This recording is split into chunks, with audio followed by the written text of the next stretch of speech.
Hi, I'm Debbie Morgan, and I played Angie Hubbard on All My Children for decades. And it's so exciting to know that you guys are going to be joining into the Pals Chat podcast, which is a recap of All My Children. I have to tell you, some of the most exciting times of my career was playing Angie on All My Children, alongside my wonderful partner in crime, the fabulous Darnell Williams, who played Jesse.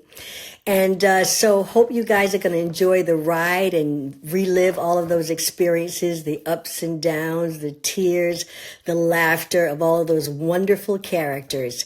And yeah, enjoy the ride. Take care. Mwah.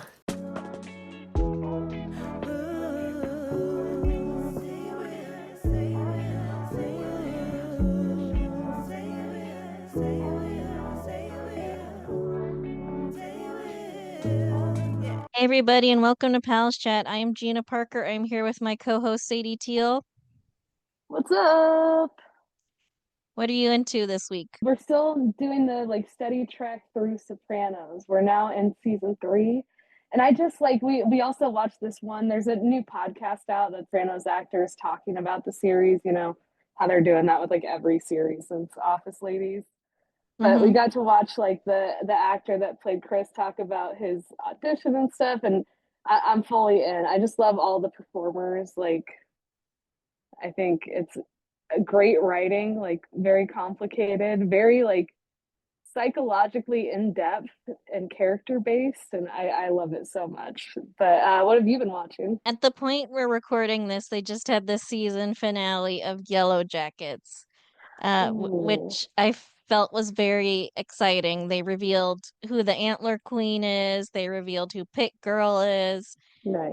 Lots of big reveals for those of you who watch the show, and it's the story of varsity girls soccer team that gets Mhm. stranded in the Canadian wilderness and then gets caught up in some Wicker Man shit in a way that's fun. So, I love that. I actually just saw some video on that where Jenny Lewis, I'm not sure, one of the two, mm, got upset that their character relapsed or something, and that might be a spoiler, what's her name? probably. Lewis. Juliette Lewis. Yeah. Juliette Lewis, yeah, she seemed really upset with the the direction that character went on stage with the writer. It seemed like an awkward moment. Yeah, it seemed like maybe she didn't want to be part of the show after all. Like Dang. she seemed to have a problem with the show the whole time, but said she wanted to work with the other actors because it's told in two timelines. So it's like present day, but also 1995. Hmm. Um, and so they also like the adult cast is like stars from the 90s. So it's like Melanie Linsky, who is in like Beautiful Creatures, and Juliette Lewis, who was in like everything at that time, and Hmm. Hilary Swank is on the show. So Lots it's like of the the 90s, heavy hitters. they're playing the adults. That's awesome. And I think it's still a fun show. I could see why she wouldn't like it, but I mean, it was always the intention of the show to be Hmm. like girls were traumatized by the terrible things they did to survive type show. Hmm. So, I mean, Yeah. I don't think she was happy doing it, but her performance was good. I mean, and I love her music. I love her as an actor, honestly. hmm Yeah. We're talking about All My Children the week of June 10th, 1985. And there's just a couple things happening, but it's the exciting conclusion of the Zach Grayson murder. So, Ooh. Who uh, did it? Is that what we're finding out? yep. Who did it? Do we have a Oh, list of suspects? I feel like my brain has not caught up just quite yet, but is there someone who it seems like they did it right now? I want to guess who it is. Tad was mad because Mm-hmm. Zach Grayson stole all his money, Sad. and Daisy was accused because she was found over Zach's body. That's why she's been imprisoned. Palmer is basically Zach sexually assaulted Palmer and Daisy's daughter and took blackmail Oof. photos of it. That he was like, I'm going to release these photos of me sexually assaulting your daughter type thing. So Palmer was a suspect. That seems to be the one that I'm leaning towards based on all the different descriptions. So we have Phoebe, who Zach was blackmailing her about her husband's affair. There's also her husband, Langley, who was the one having the affair, so he could also be blackmailed. Linda was a suspect, but she died, so she's not a suspect anymore. June Hagen, who was being blackmailed because she's a rich lady and she used Zach as a sex worker. Marion Colby, she was also using Zach as a sex worker and she now has a rich fiance. And so Zach was also blackmailing her to be like, I'll tell your fiance. Cynthia was being blackmailed with the fact that she had an affair with Palmer's son. Man. And Andrew was also a suspect because he was also trying to keep that quiet. Man, Zach had quite the impact with his short little life, didn't he? If only we could all make such an impact. His memory will live on. There's a lot going on there. Yeah. So, Donna was a suspect because she was friends with Zach for like a decades, like off and on. She wasn't really close to him, but like she vouched for him when he came to town and was like, hey, you can trust this guy. He's my buddy. And then he went on to terrorize all her friends. So she has a reason too. Okay. All right. So I think that's most of the suspects. Do I have a guess? I don't think it's Tad because I think he's just too Weasley. I don't think he does like anything of real substance. I think he's just like just like a nefarious guy skating by. I do think it's probably Palmer. Like the motivation there seems so intense. Well, here we are at the exciting conclusion. So you remember Donna took truth serum to uncover her locked memories, as we all do. Of course, of course. Works every time, though, and this time it actually does work because television. So basically, the memory that got unlocked for Donna was that she saw a black monogrammed purse with what looked like a W. So she's like, oh, it's Phoebe Wallingford. And so she went to Phoebe's house and started going through all her purses. And Phoebe caught her and was like, no, get out of here. But she's also like, no, I need to come clean with everybody. And she's having like a manic episode, it sounds like. And so basically she's like, I didn't kill Zach. I did see him the night he died because I was super drunk and went to confront him, but nothing bad happened. And so she's gathered all these people around, like she was planning on having people over for dinner anyway. So they're all just witnesses to her little confession. And she's planning it all day. It probably landed just how she wanted at the party.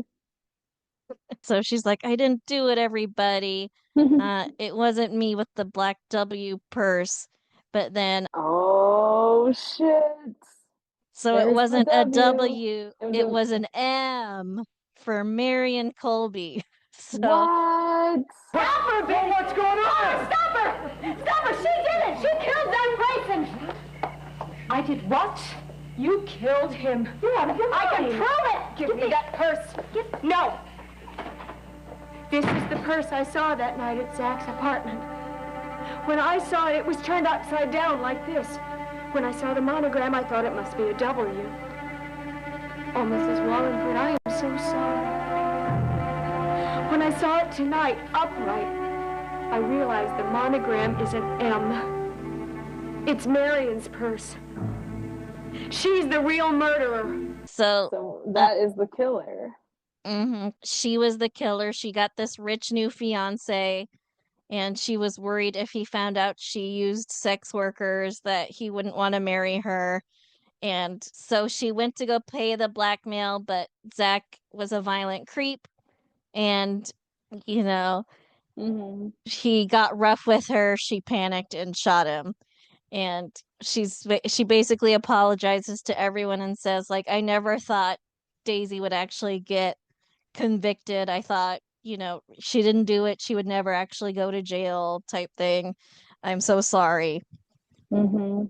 I And mean, I can understand not wanting to admit it, but to be honest, like somebody who's going to have an affair with their daughter's love interest, I don't know why that was shocking to me. her fiance ends up standing by her anyway.